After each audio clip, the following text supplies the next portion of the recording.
तो मीर बाकी से युद्ध करते समय हमारे इस क्षेत्र के एक ब्राह्मण थे जिनका नाम था देवी दीन पांडे। तो उनके वंशज आज भी मौजूद हैं और उनसे हम बात करेंगे क्योंकि ये घटना बहुत ही महत्वपूर्ण इतिहास के बारे में बताया जाए कि देवी दीन पांडे कौन थे और उनका क्या रोल था राम मंदिर को लेकर के। देवी दीन पांडे हमारे यहाँ पूर्वज थे। जी जी। इन्होंने लगभग 1527 में मीर बाकी के साथ भयानक युद्ध किया। जी जी। आसपास के राजपूतों को इकट्ठा करके एक सेना बनाई। जी। और मीर बाकी की सेना से फिर गए लगभग 700 सैनिकों को इन्होंने अकेले। जो आज मौजूद हो आपके परिवार में? हमारे यहाँ एक तलवार थी जो कि वहाँ समर्पित की गई पांडे कार्यशाला में। तो वो लगभग कितने वजन का रहा होगा? 10 देवी दीन पांडे जी के वंशज हैं। लगभग कितनी पीढ़ियाँ बीत गई? बहुत पीढ़ियाँ बीत, 10-12 पीढ़ियाँ बीत गई। तो देवी दीन पांडे जी जो थे, तो उनके बारे में कुछ और जानकारी। 700 मुगलों को मारा, ये एक सैनिक को मारा। तो निश्चित तौर पर बहुत ही बहादुर थे। राम भगवान के 700 सैनिकों को मारा था। जिनकी तलवारें अभी भी हम लोगों के पास थी। बहुत जल्दी प्राण प्रतिष्ठा होना बाकी है, उसको लेकर क्या योजनाएं हैं आप सबकी? जैसे मतलब उसको लेकर हम लोग बहुत ही प्रसन्न हैं। बहुत ही खुश हैं। जब हमारे पूर्वज वहाँ शहीद हुए तो हम कितना खुश होंगे। हम तो बहुत ही खुश हैं। समझिए कि हम लोगों का तो पुनर्जन्म हो रहा है। जय श्री राम दोस्तों, मैं अंकित साहू अयोध्या से आप लोग का स्वागत करता हूं फिर से एक नए ब्लॉग में। तो आज हम आए हैं सनेथू ग्राम सभा में। ऐसा कहा जाता है कि जब बाबर ने आक्रमण किया था हमारे मंदिर पर और जब विध्वंस किया हमारे मंदिर को, तो उसका जो सेनापति था मीर बाकी, तो मीर बाकी से युद्ध करते समय हमारे इस क्षेत्र के एक ब्राह्मण थे जिनका नाम था देवी दीन पांडे। तो उनके वंशज आज भी मौजूद हैं और उनसे हम बात करेंगे क्योंकि ये घटना बहुत ही महत्वपूर्ण है जिसको आज लोग नहीं जानते हैं। जितने भी राम भक्त पूरे विश्व में फैले हुए हैं उनके आंखों से ओझल है। तो इस वीडियो के माध्यम से हम आपको बताना चाहते हैं और ये पूर्णतः सत्य है। आप कभी भी गूगल कर लीजिए या विकिपीडिया कर लीजिए तो ये न्यूज़ आपको देखने को मिलेगी। और ये सनेथू गाँव जो है अयोध्या से लगभग 12 किलोमीटर दूर पड़ता है पूरब साइड में। तो आज उस गांव में हम आए हैं, उनके वंशज हमारे साथ मौजूद हैं। इनसे थोड़ा सा वार्ता करते हैं और आपको बताते हैं कि देवी दीन पांडे कौन थे और उनकी क्या योगदान था राम मंदिर को लेकर के। चलिए आइए इनसे बात करते हैं। जय श्री राम भैया। जय श्री राम भैया। आपका क्या नाम हुआ? कपिल देव पांडे।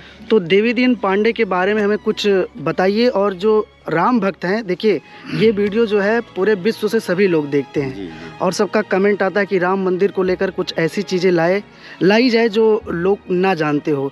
तो उस इतिहास के बारे में बताया जाए कि देवी दीन पांडे कौन थे और उनका क्या रोल था राम मंदिर को लेकर के। देवी दीन पांडे हमारे यहाँ पूर्वज थे। जी जी। इन्होंने लगभग 1527 में मीर बाकी के साथ भयानक युद्ध किया। जी जी। आसपास के राजपूतों को इकट्ठा करके एक सेना बनाई। जी। और मीर बाकी की सेना से भिड़ गए लगभग 700 सैनिकों को इन्होंने अकेले मारा। जी। धोखे से मीर बाकी ने गोली से इन पर बंदूक से हमला किया। जी जी। और इसके बाद इनके सर को काट कर वो भेजता है अकबर के पास। जी जी जी। तो देखिए उस समय तो हमारे यहाँ जो अस्त्र शस्त्र हुआ नहीं करते थे और देवी दीन पांडे जो है वो ब्राह्मण थे, उनको शास्त्र की विद्या ज्ञात थी, शस्त्र की नहीं थी। नहीं, कहीं शास्त्रों में ऐसा वर्णित नहीं है कि ब्राह्मण जो है शास्त्र के ही ज्ञाता होंगे, शस्त्र नहीं धारण करेंगे। नहीं, ये जब धर्म पे हानि आएगी तो ब्राह्मण भी क्षत्रिय बन जाएगा। बिल्कुल बन जाएगा। तो वही रोल जो है देवी दीन पांडे जी ने लगभग 500 वर्ष पहले किया था। जी जी। तो उनके बारे में और कुछ आप कोई जानकारी हो तो हमारे जो वीडियो देख रहे हैं उनको बताना चाहेंगे आप? जैसे उनका कोई ऐसा स्मृति हो जो आज मौजूद हो आपके परिवार में? हमारे यहाँ एक तलवार थी जो कि वहाँ समर्पित की गई है पांडे जी की कार्यशाला में। जी, कारसेवकपुरम में। तो वो लगभग कितने वजन का रहा होगा? 10 किलो था लगभग। 10 किलो का। और लगभग वो बहुत पुराना भी हो गया होगा, लोहे की तलवार रही होगी। अच्छा, तो लगभग उनकी हाइट कितनी रही होगी? कितने? 7 फीट रही होगी। तो देखिए दादाजी भी हैं, दादाजी भी से थोड़ा जानकारी लेते क्योंकि देखिए ये बहुत ही वृद्ध हैं। तो इनकी बात हो सकता है कि आप लोग माने, लेकिन जो चीज़ मैं आपको बता रहा हूँ ये 100% सत्य है। दादाजी जय श्री राम। जय श्री राम। क्या नाम हुआ आपका? परशुराम पांडे। आप यहीं के निवासी हैं? जी जी। तो देवी दीन पांडे के बारे में कुछ बताना चाहेंगे आप? अब बहुत पुरानी बात है। हाँ, लगभग 500 वर्ष पुरानी बात है। लगभग आपकी 10-12 पीढ़ियाँ तो बीती गई होंगी। बीती गई, जो यही मालूम है कि वो यहाँ के हमारे पूर्वज थे। हाँ। और एक बहादुर पूर्वज थे। हाँ बिल्कुल बहादुर थे भाई। देखिए इस समय हम लोग 2 व्यक्ति को अकेले नहीं मार सकते, तो उन्होंने 700 मुगलों को मारा। सास मुगल हाँ, को, एक वो सैनिक कुमार, सैनिक कुमार। हाँ।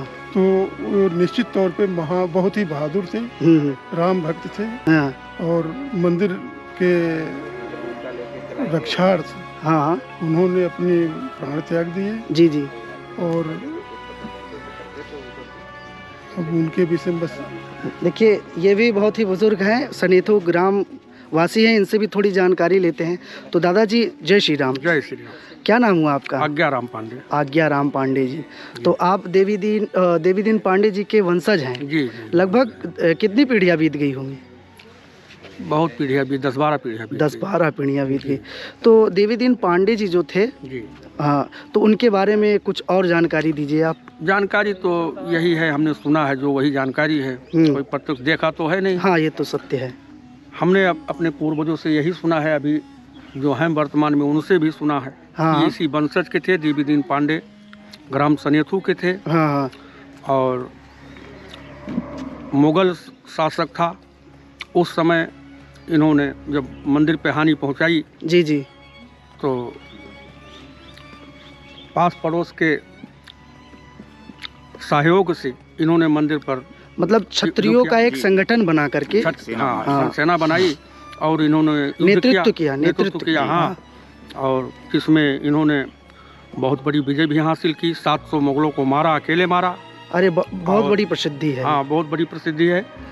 और बाद में इन्होंने वीरगति को प्राप्त हुई। सही है। और उसके बाद फिर क्या हुआ? मंदिर को तोड़ दिया गया। कुछ हुआ ही नहीं, इनके नाम की कोई चर्चा ही नहीं हुई। हाँ, इधर उधर लोग ढढोरा पीटते रहे, खाली नाम लिख करके पत्थर लगा दिया गया राम जन्मभूमि में। जी, इनके नाम का पत्थर वहाँ लगा भी है। कारसेवकपुरम में भी इनका वर्णन है, इनका फोटो भी है। इनका नाम और इनका ग्राम, ये सब चर्चा में होना चाहिए। यही हमारी इच्छा है, हम उनके वंशज हैं। जी जी, बिल्कुल। चलिए, जय श्री राम। और जैसे कि राम मंदिर का जो प्रतिष्ठित हो ही गया है और लगभग प्राण प्रतिष्ठा होना बाकी है, उसको लेकर क्या योजनाएं हैं आप सबकी? जैसे मतलब उसको लेकर हम लोग बहुत ही प्रसन्न हैं। हाँ। बहुत ही खुश हैं। जब हमारे पूर्वज वहाँ शहीद हुए तो हम कितना खुश होंगे। हम तो बहुत ही खुश हैं। समझिए कि हम लोगों का तो पुनर्जन्म हो रहा है। बिल्कुल। और मंदिर के उपलक्ष्य में ऐसा हमारा ही नहीं, हमारे भारत देश का ही सौभाग्य है। मतलब जितने भी हमारे पूर्वजों ने बलिदान दिया, आज वो फलित हो रहा है। हाँ। इसके लिए हम लोग बहुत ही प्रसन्न हैं, बहुत खुश हैं। चलिए भैया, आपका क्या नाम हुआ? वेद पांडे। आप भी उन्हीं के वंशज ही हैं? हमारे ही वंशज थे। तो आप कुछ जानकारी दीजिए उनके बारे में। जानकारी मतलब हमारे पूर्वज थे, हमारे वंशज थे। हाँ। उन्होंने बाबर के 700 सैनिकों को मारा था, जिनकी तलवारें अभी भी हम लोगों के पास थी। अब बहुत जल्दी उसको कारसेवकपुरम में दिया गया है। रही बात इसकी कि इतना प्रसन्न है हम लोग, जिसका कोई जवाब नहीं है कि राम मंदिर फिर से बन रहा है। राम मंदिर जिसके लिए हमारे बुजुर्गों ने बलिदान दिया, हम लोग सोच रहे थे कि हमारे बुजुर्ग धन्य कब होंगे, उनकी आत्मा को शांति कब मिलेगी। ईश्वर की असीम अनुकंपा से आने वाले समय में बहुत जल्द ही हम लोगों को ये सुनाई पड़ रहा है, देख भी रहे हैं। अयोध्या दुल्हन की तरह सजाई जा रही है। भगवान राम जिनके लिए हमारे पूर्वज बलिदान दिए हैं, वो भगवान राम अपने गर्भगृह में बहुत जल्द से जल्द स्थापित होने जा रहे हैं। बहुत प्रसन्नता की बात है। चलिए, बहुत बहुत धन्यवाद कि आपने इतनी बड़ी मतलब जानकारी दी है लोगों को। बोले सियावर रामचंद्र की नमः। पार्वती पते हर हर महादेव।